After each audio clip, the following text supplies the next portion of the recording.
He died. At least, that's what everyone thought. A shell exploded directly beside him, a blast so powerful it should have torn him apart. His comrades stared at the crater and whispered, "He's gone." But then, through the smoke, a figure began to rise. Calm, silent, still breathing. This is the true story of the man who refused to die, the soldier they called the human tank.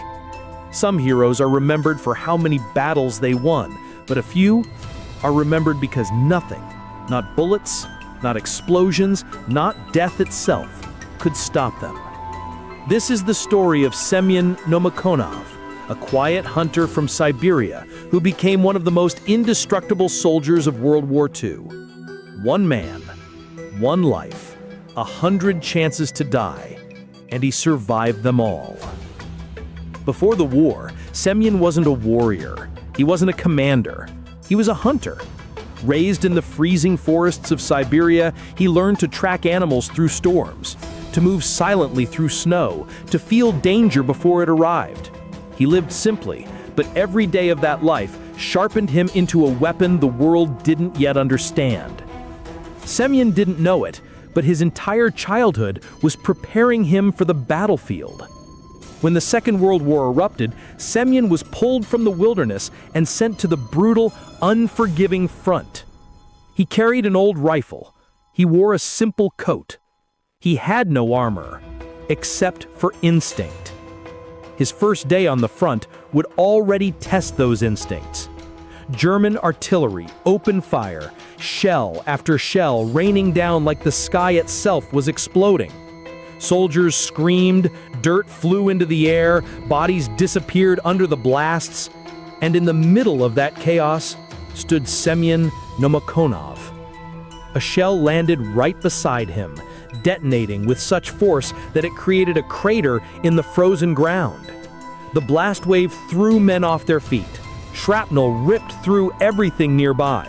His comrades looked at the smoking hole and whispered, "No one survives that." But then, a shadow moved. Semyon slowly climbed out of the crater. His coat was torn to pieces, but his skin, untouched. He didn't speak. He didn't panic. He simply wiped the dirt from his face, picked up his rifle, and continued fighting. The men around him stared in disbelief. That was the first time they said, "This man cannot die." After that day, Semyon's luck, or fate, became something terrifying to witness. Machine gun fire cut down the men beside him. He stood untouched. Mortars exploded around him. He survived every blast. Once, a bullet hit the metal pipe he carried, sending sparks into his face. Everyone thought he was hit, but Semyon calmly stood up and said softly, "Not today." His commanders began giving him missions no normal soldier could survive. Ambushes, recon deep behind enemy lines, close combat in ruins and forests. Every time, he returned. Not unhurt, not invincible, but alive. Always alive. But the moment that truly created his legend came during a massive German assault. Semyon's position was spotted by enemy mortars. 3 shells were fired directly at him, one after another. First shell exploded behind him. He stayed standing. Second shell landed in front of him. He didn't fall. Third shell landed so close that the explosion lifted him off the ground and swallowed him in fire and smoke. Everything went silent. His squad swore he was gone. But when the smoke cleared, Semyon was still on his feet. Bleeding, burned, but alive. He reloaded his rifle, took aim, and eliminated the mortar team with cold, steady precision. His comrades stared at him as if he were made of steel. Word spread quickly. Russian soldiers spoke of him in whispers. German soldiers spoke of him in fear.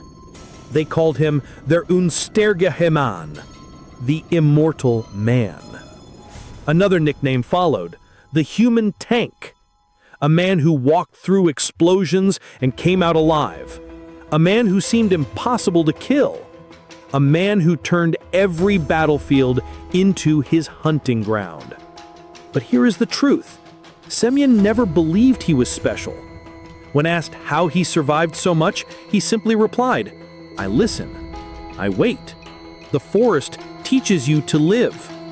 To him, survival wasn't luck. It was awareness, patience, calm under pressure. The instincts of a hunter applied to the horrors of war. He wasn't superhuman. He was human, but hardened by a life that taught him never to panic, never to freeze, never to give up. When World War II ended, Semyon didn't chase glory. He didn't brag.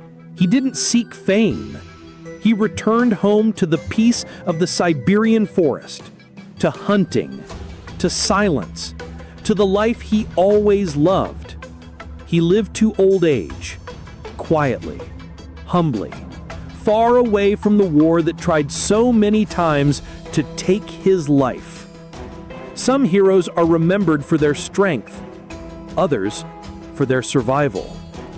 Semyon Nomoponov walked through fire, through bullets, through death itself, and kept going.